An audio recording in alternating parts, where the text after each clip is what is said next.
네. 오르는 종목이랑 내리는 종목 비교해 봤을 때 오르는 종목 없는 게 아니잖아요. 그런데 왜 어딘가 한켠이 불안한 걸까? 정말 오늘의 반등이 찐 반등이 맞을까? 이어질까? 등등 여러 가지 물음표가 있으실 것 같습니다. 그 관련해서 오늘 그럼 결국 어디에 집중해야 하는지 이 마감 전략을 잘 세워봐야겠는데요. 함께 하시죠. 헤르메스스타 김신 팀장 모시겠습니다. 팀장님 어서 오십시오. 네, 안녕하세요. 네, 반갑습니다.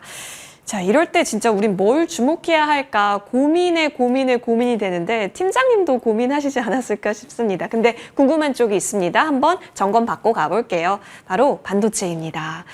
일단 삼성전자의 실적이 어느 정도 좀 안도하게 했으면 앞으로 반도체 쪽에 있어서의 수급몰이도 가능한 걸까에 대한 기대를 자극하게 하는데요. 지금 자리라면 또 예쁘지 않을까 싶게 생각 들기도 합니다. 어떤 판단 주실까요? 오늘 삼성전자의 실적은 예상치보다 훨씬 더 좋긴 했으나 그에 미치지 못하는 주가에 대한 모습들, 결국 사람들은 삼성전자를 바라보게 되었을 때 반도체를 바라볼 것인가 혹은 지수와 이제 시장의 상황을 볼 것인가 이 두 가지로 나눠서 보면은 지금 같은 구간에서는 후자 그러니까 시장의 상황을 대변한 것이 아닌가라는 생각을 가지고 있어요.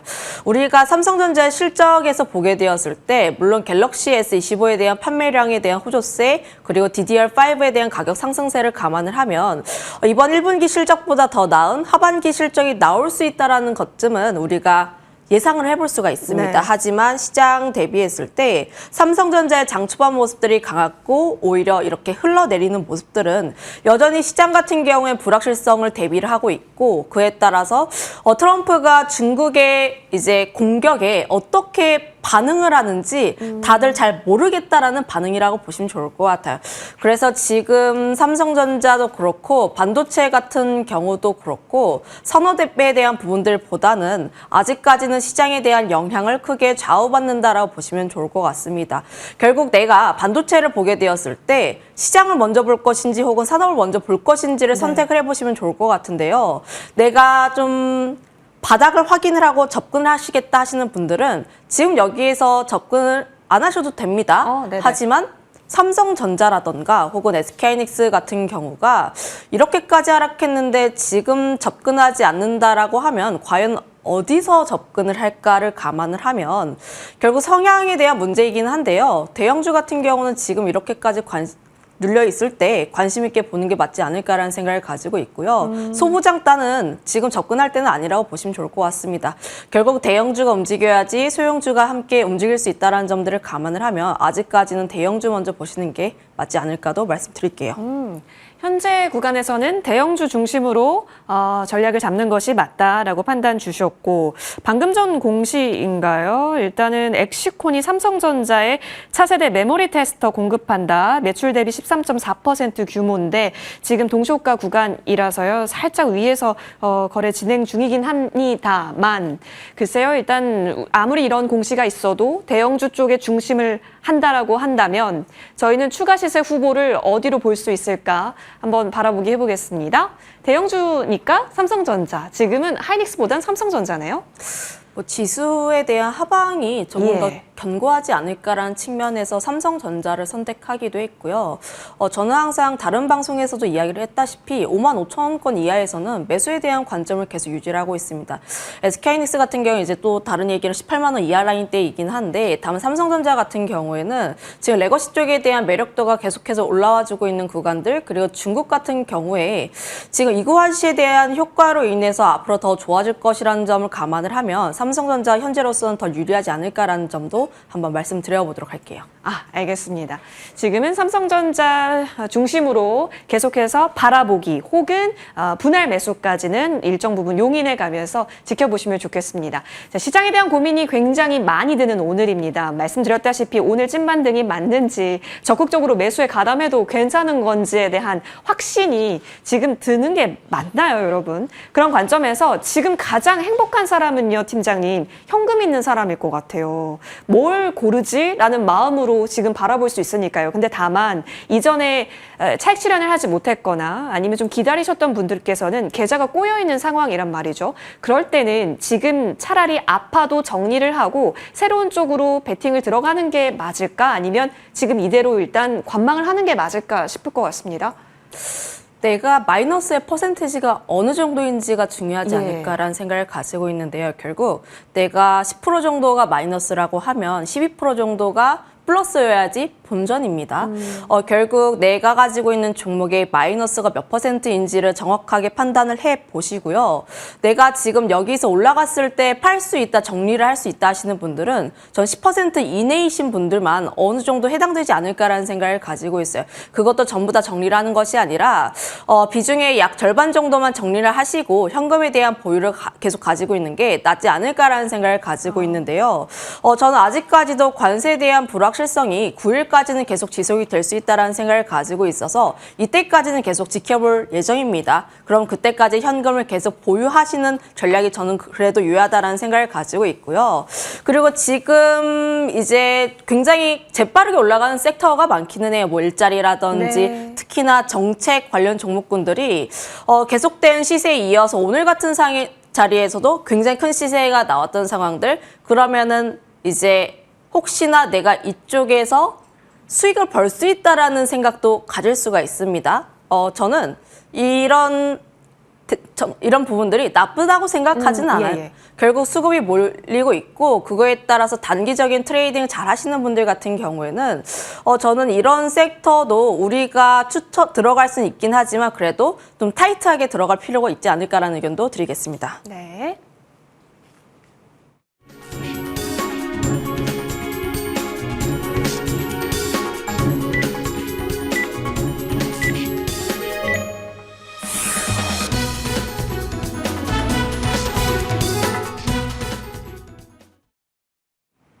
(4월 8일) 화요일 국내 증시 마감됐습니다.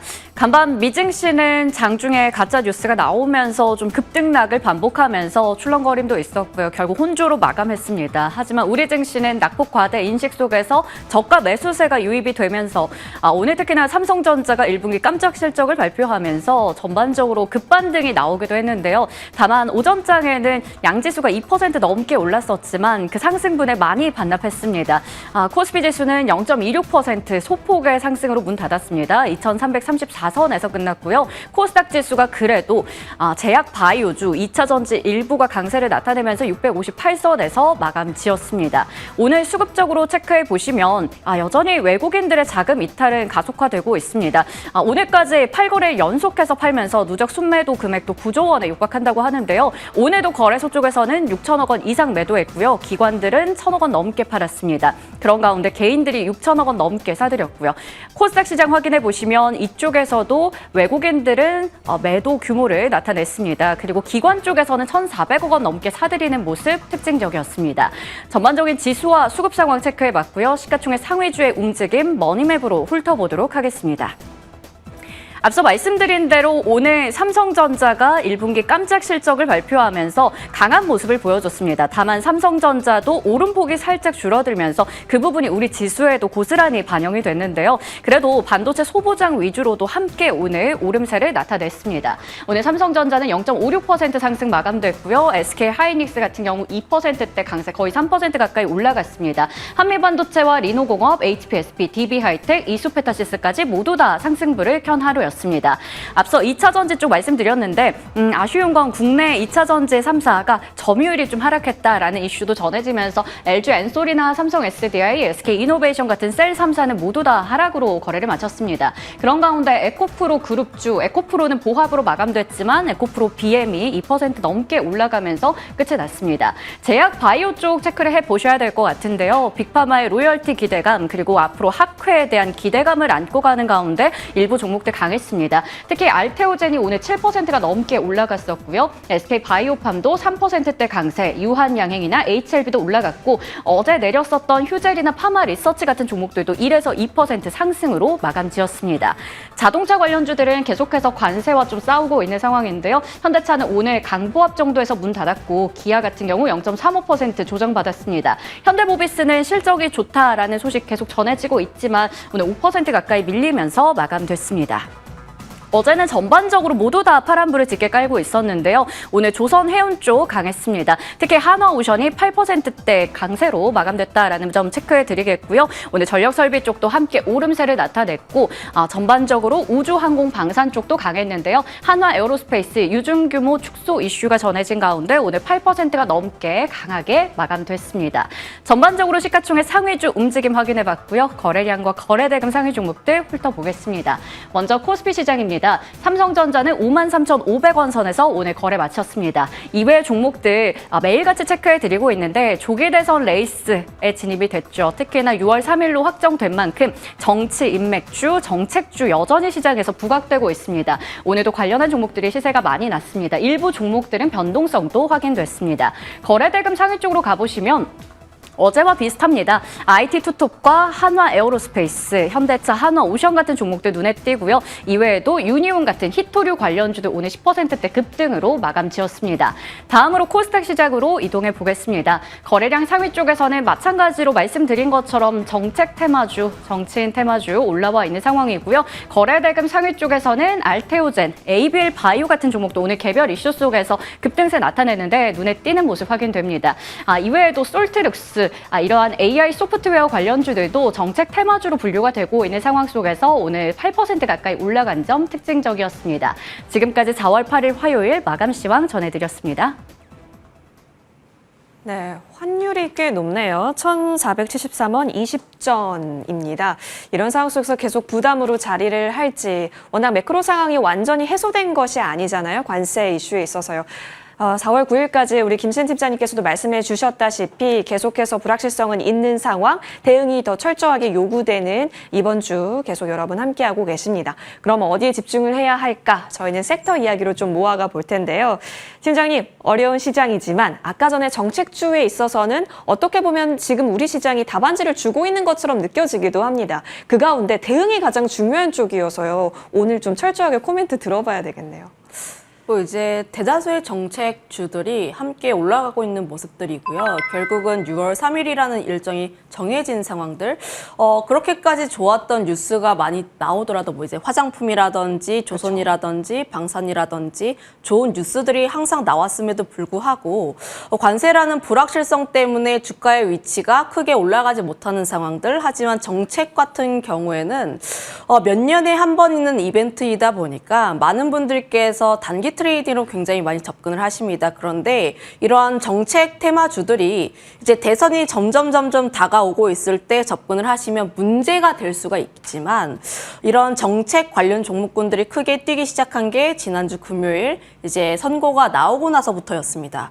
아직까지 저는 접근을 하기에는 괜찮지 않나라는 생각을 가지고 있어서 정책 관련 종목군들을 우리가 계속 관심 있게 바라볼 필요가 있지 않을까라는 생각을 가지고 있고요. 다만 이런 섹터를 접근을 하실 때는 내 관심 종목에 관련 종목군들을 전부 다 정리를 하셔놔야 됩니다. 전부 다 정리를 하실 필요가 있지 않을까라는 생각을 가지고 있고, 특히나 이런 종목군들에 대한 변동성 자체가 크게 올라와지고 있는 만큼 이 종목이 급등을 했을 때 접근을 하신다면 머리 잡힐 가능성이 굉장히 높으니까 급등했을 때 접근하시는 게 아니라 좀 쉬어갈 때, 사람들의 관심이 없을 때, 특히나 실시간 종목 수에 이제 없을 때, 그때 이제 관심 종목에서 움직이지 않는 종목군들이 무엇이지라는 부분들에 있어서 옥석을 좀 가려보실 필요가 있지 않을까라는 생각을 가지고 있어요. 결국 정책이라는 것을 보면은 항상 대선 때마다 비슷한 공약들이 많이 나옵니다.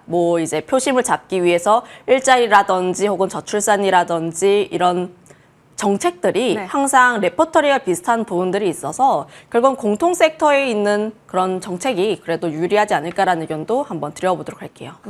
알겠습니다. 그러면 여러 가지 정책주들이 상승 상위단 종목군에 리스트업이 확 되어 있는데 이 가운데 어디에 집중하는 것이 좋을까? 탑픽 종목 열어보겠습니다. 김신 팀장님의 탑픽 종목은 메가MD네요. 뭐 이제 이 종목이 오늘 예. 좀 안 올라서 예, 들고 예. 온 종목군이 있고요. 어. 오늘 이제 뭐 청년 일자리라든지 이런 쪽에서의 움직임이 나와주긴 했는데 결국 2030 표심을 잡기 위해서 관련 정책이 나올 것으로 예상을 하고 있습니다. 이 기업 같은 경우에는 전문대 입시 교육 쪽이라고 보시면 좋을 것 같고 관련했을 때 항상 정책 테마주로서의 변동성이 크게 나와주고 있는 기업 중 하나라고 보시면 좋을 것 같은데요. 오늘 같은 경우에는 뭐 2% 정도의 강세 흐름들이 나오긴 했습니다만 다만 중요한 라인대는 크게 이탈하지 않았습니다. 이 기업이 크게 급등했던 라인대가 있는데요. 이 라인대 지금 차트 한번 보여주시면요. 예. 중요한 라인대가 3거래일 전에 크게 올라가고 나서 이 라인대를 깨지 않으려는 흐름들이 나오고 있어요. 그리고 이 기업을 지금 좁히려는 흐름들이 나와주고 있어서 오히려 지금 위에서 굉장히 크게 급등을 하고 있는 종목군들보다는 이 종목이 그래도 이 기업도 좀 줄여가는 모습들도 나와주고 있고 그래도 정책이라는 이벤트가 묻어있는 종목으로서 유리하지 않을까라는 생각을 가지고 있어서 한번 관심 있게 보시면 좋을 것 같고요. 이 기업이 작년에 영업이익이 또 흑자 전환한 만큼 실적을 보게 돼 원래 이제 정책을 할 때 뭐 실적을 안 따지긴 합니다만 그래도 흑자 전환했다라는 점 정도는 한번 인식해 보시면 좋을 것 같습니다. 흑전이라는 포인트까지 같이 볼 수 있었습니다. 가격 전략 한번 들어볼게요. 일단 지금 구간에서는 예쁘게 들어간다면 어디까지를 잡고 봐야 될까요? 저는 시초가에 접근하셔도 좋지 않을까라는 생각을 가지고 있는데요. 정책주들이 요즘 흐름들을 보니까 시초에 좀 내려서 시작을 많이 합니다. 그래서 시초가에 접근을 하시되 내가 만약에 분할적으로 접근한다 하시는 분들 같은 경우에는 2,600원 라인대까지는 그래도 분할적으로 접근해 보시면 좋을 것 같고요. 손절가는 2,430원 라인대를 제시를 할 텐데 이 라인대가 이전 마감했던 라인대입니다. 이 라인대는 절대로 깨지 않는 라인대라고 보시면 좋을 것 같아서 손절가는 항상 체크를 해보실 필요가 있고 그다음에 목표가 같은 경우에 3,200원 라인대인데요. 이 라인대가 월봉상 60일선 라인대라고 보시면 좋을 것 같아서 이 라인을 한번 체크해 보시면 좋을 것 같습니다. 알겠습니다. 3,200원 부근까지 체크해 봤고요. 짧게 들어볼 수 있을까요? 한화 엔진인데 오늘 하나 묻은 종목들이 나쁘지는 않았잖아요. 추가 연속의 흐름도 기대할 수 있을까요? 뭐 그렇게까지 크게 기대는 하진 않고 있습니다. 앞서 이야기를 했던 것처럼 미국 쪽에 대한 시장 상황에 따라서 다시 한번 변동성은 나올 수가 있기는 하나 다만 조선 쪽에 대한 부분들 그리고 엔진이라는 산업 자체가 저는 결국 성장할 것으로 보여지고 있는 만큼 지금 보유를 하고 있으신 분들 같은 경우에 계속 홀딩에 대한 의견을 계속 드려보도록 하겠고요. 네. 그리고 121선 라인대에서 계속 버티는 흐름들이 나오고 있습니다. 이 뜻은 121선이라는 이 라인 심리적인 라인대를 깨지 않으려는 흐름들이라 보시면 좋을 것 같아서 만약 이 라인대를 깨게 되었을 때는 대응할 필요가 있긴 하나 이 라인대를 깨지 않는다라면 계속 홀딩에 대한 의견 드려보도록 할게요. 121선이니까요. 여러분 챙겨 보시면 좋을 것 같습니다. 김신 팀장님과 함께했습니다. 저희는 여기서 물러나고요. 이어지는 머니투데이 방송과 함께 내일장 전략 채워가시죠. 시청해주신 여러분 고맙습니다.